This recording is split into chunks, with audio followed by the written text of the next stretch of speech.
ഓവറിയിൽ ഒരുപാട് സിസ്റ്റുകൾ ഉള്ളതിനെയാണോ PCOD എന്ന് പറയുന്നത്? പല പേഷ്യൻസും ടെൻഷൻ അടിച്ച് സിസ്റ്റ് പോയോ ഡോക്ടറെ എന്ന് ചോദിച്ച് വരാറുണ്ട്. അവരോട് ഡീറ്റെയിൽ ആയിട്ട് ചോദിക്കുമ്പോഴാണ് മനസ്സിലാവുക PCOD നോക്കാൻ വന്നതാണ്. ഹായ്, ഞാൻ ഡോക്ടർ ഫൗസ് പർവീൻ, കൺസൾട്ടന്റ് റേഡിയോളജിസ്റ്റ്.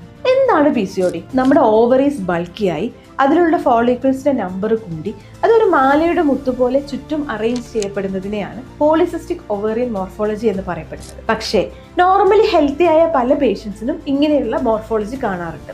അതിന്റെ കൂടെ തന്നെ ക്ലിനിക്കലി അവർക്ക് ഇറഗുലറായ menstrual period, absent menstrual period, അല്ലെങ്കിൽ മെയിൽ ആൻഡ്രോജൻ എക്സസ് ആയിട്ട് വരുന്നതിന്റെ സിംറ്റംസ്, അതായത് അമിതമായ രോമ വളർച്ച, അക്നെ, അതായത് മുഖക്കുരു കൂടുതൽ ഉണ്ടാവുക തുടങ്ങിയ കാര്യങ്ങൾ, അതിന്റെ കൂടെ തന്നെ ഹോർമോണൽ ചേഞ്ചസ് കൂടെ വരുമ്പോൾ ആണ് നമ്മൾ ഈ ക്രൈറ്റീരിയാസ് എല്ലാം എടുത്ത് ഇതിൽ ഒന്നിൽ കൂടുതൽ ക്രൈറ്റീരിയ വരുമ്പോഴാണ് നമ്മൾ PCOD ഉണ്ട് എന്ന് പറയുന്നത്. നിങ്ങൾക്ക് ഇതിൽ ഏതെങ്കിലും ഒരു സിംറ്റംസ് ഉണ്ടെങ്കിൽ നിങ്ങൾ അടുത്തുള്ള ഒരു എക്സ്പെർട്ടായ ഡോക്ടറെ കണ്ട് PCOD ഉണ്ടോ ഇല്ലയോ എന്നുള്ളത് ഉറപ്പുവരുത്തേണ്ടതാണ്. ഇനി PCOD റിലേറ്റഡ് എന്തെങ്കിലും ഡൗട്ട് ഉണ്ട് എന്നുണ്ടെങ്കിൽ എനിക്കൊന്ന് DM ചെയ്തോളൂ.